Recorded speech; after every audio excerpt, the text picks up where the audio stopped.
निर्जला एकादशी पर दान का बहुत महत्व है। खासकर जल भरे मटके का दान जरूर करना चाहिए।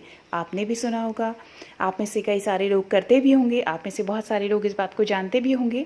क्या कहता है स्कंद पुराण, गरुड़ पुराण और विष्णु पुराण की क्यों जल भरे मटके का दान करना चाहिए इस दिन? अगर आप नहीं जानते हैं तो चलिए जानते हैं। राधे राधे, जय श्री कृष्णा। इस बार निर्जला एकादशी 18 तारीख यानी आज पड़ रही है। ऐसे में निर्जला एकादशी पर किए जाने वाले दान पुण्य का महत्व बहुत अधिक होता है।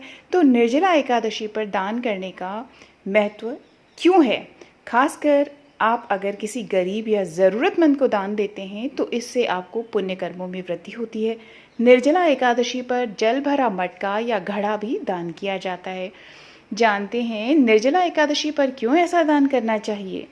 तो निर्जला एकादशी के दिन जल ग्रहण नहीं किया जाता, लेकिन जल के दान का बहुत महत्व है।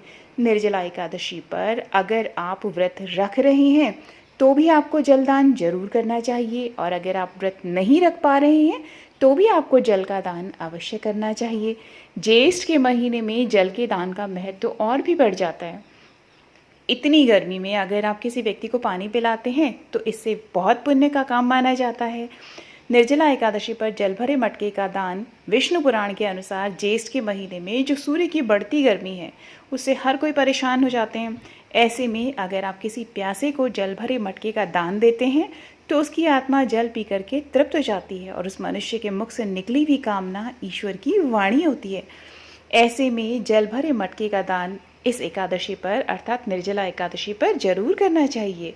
इससे सुख समृद्धि और वैभव की भी प्राप्ति होती है, आपके पुण्य कर्मों में वृद्धि होती है और आपको जीवन में सुख समृद्धि जो भी आप चाहते हैं उसकी प्राप्ति होती है। साथ ही ऐसी भी मान्यता है कि इससे आपके बुरे कर्म भी नष्ट होते हैं, आपको कष्टों से मुक्ति मिलती है। आपके घर में अगर ग्रह कलेश चल रहा है तो आपको जल का दान जरूर करना चाहिए, जिससे कि घर में सुख शांति का माहौल आ सके।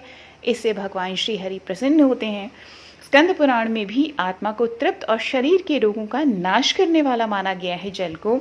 स्कंद पुराण में भी कहा गया है कि खासकर अगर दान किए हुए जल को बहुत ही पवित्र माना जाता है। इसके सेवन से शरीर के सभी रोगों का नाश भी होता है।